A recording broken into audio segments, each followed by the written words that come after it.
Okay.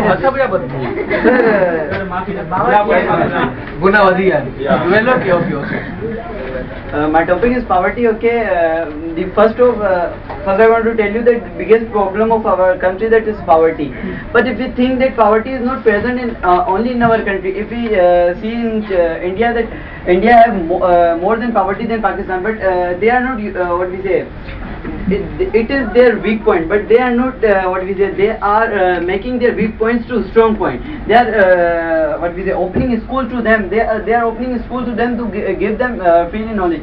If we see that this is our actually, if we see that what is it is mistake of us, because we are not sincere with our study. If anybody will ask a question from you about your country, then you will not answer. If anybody will ask from you that how much pairas in marriage, then obviously you all will say 7.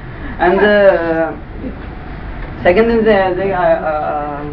that see, poor, we are not poor. See, if we see in villages, then how many everyone villagers have 10 cows, 12 cows. This is the lack of sense that they are not. If they will what we say sold their 1 or 2, how many cost of 1 cow?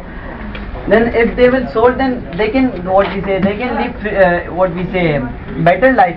Okay, if we what we say, poverty makes crime. Poverty makes crime. If we see the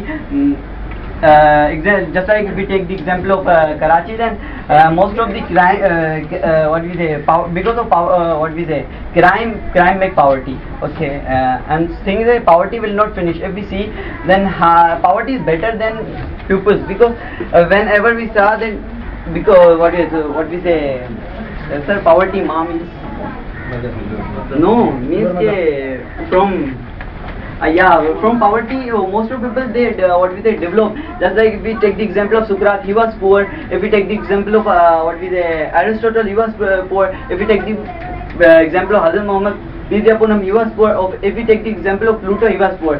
Then it is better than poverty. That poverty, if we see, if a body he haven't anything, then he have feel that I haven't anything, then I should work for this. Okay.